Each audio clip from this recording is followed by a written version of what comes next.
misioez gain, batu beste 11 ideia eta egitasmo eta proposamen, usurbil bizigarriko bat, berritzalego bat eraikitzeko, eta usurbilgo herri auzuak pixkatera berritzeko, ez?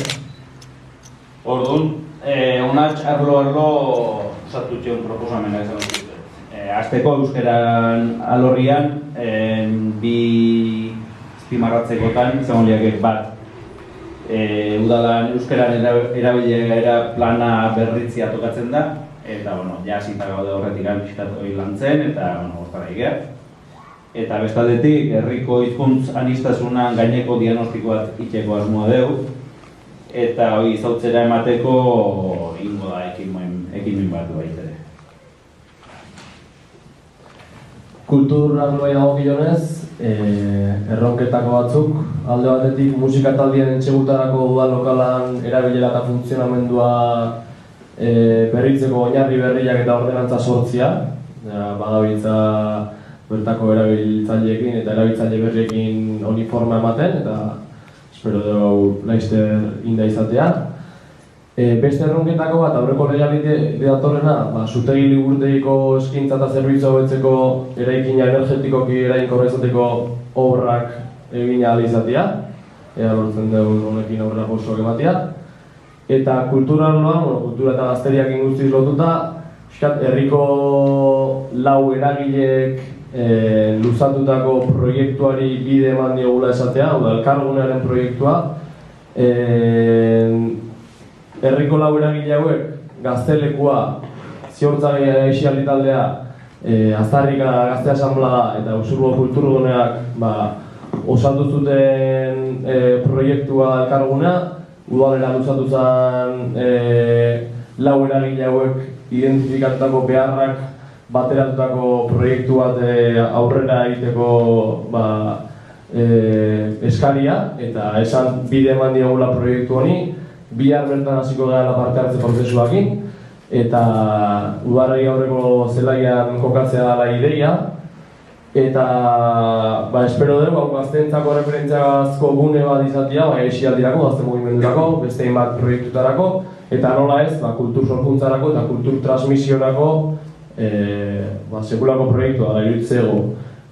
Konfluentzia espazio potente bat aurre ikuste dugu bertan, eta esperantza handia ezkago proiektu honekin. Aniztasunari dagokionez,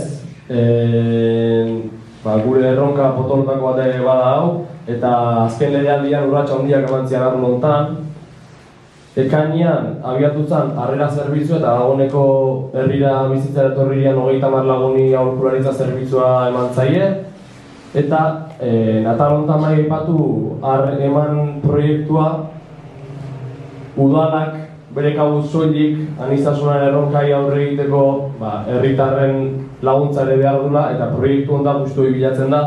Harreman proiektua mentoretza sozialerako egitasmoa da, eta bertan ideia da, Usurbilgo herritarrak kanpotik datozen hauekin komunitatean integratzen laguntzeko denbora bat pasatzea, eta dagoeneko 10 lagun Holondres aurkeztu dira, proiektu honetan parte hartu izateko eta mentoretza sozialeko egitasmo aurrera eraman ahal izateko.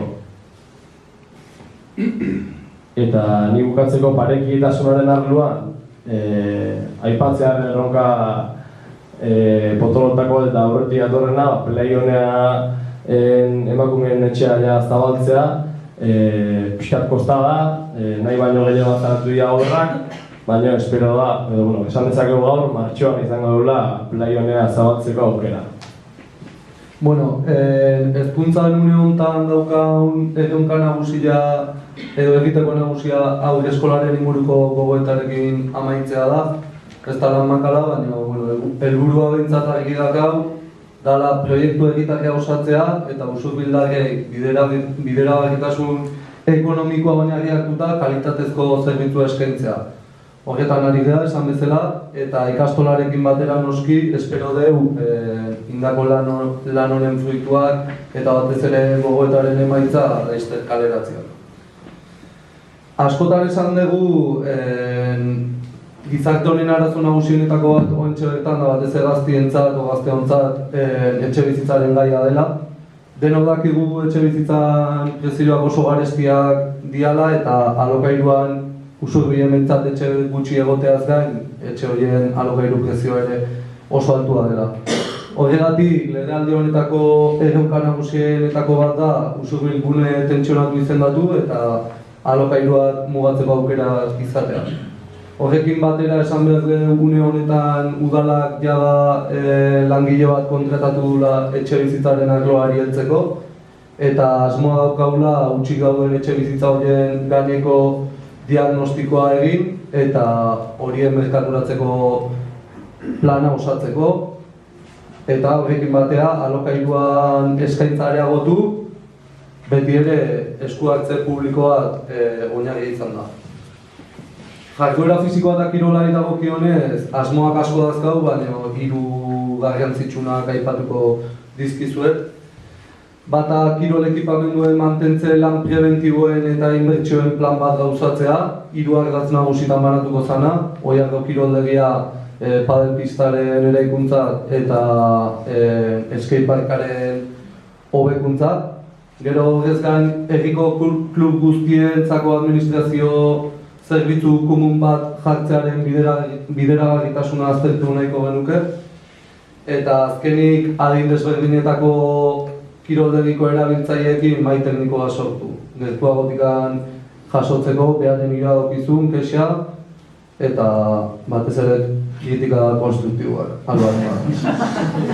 Eta azkenik jada bideratu dugu hau, eta ari naiz mugiment hitzakmenari buruz, usurbildarrik aukera izango dute, jada aukera dakate Gipuzkoa, Araba eta Bizkaiako kiroldegitan sarrera aurkitzeko eta kiroldegi horietaz gozatu ahal izateko.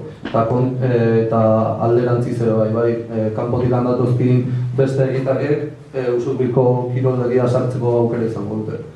Eta azkenik, haurretan nerabeak erdigunean jarrita, jolasguneen da askialdi plan bat diseinatzeko asmoa daukau, eta horretarako parte hartze prozesu bat ingo dugu, diagnostiko partekatu bat bideratuko dugu herri hezitzaien irizpideak kontutan hartuta.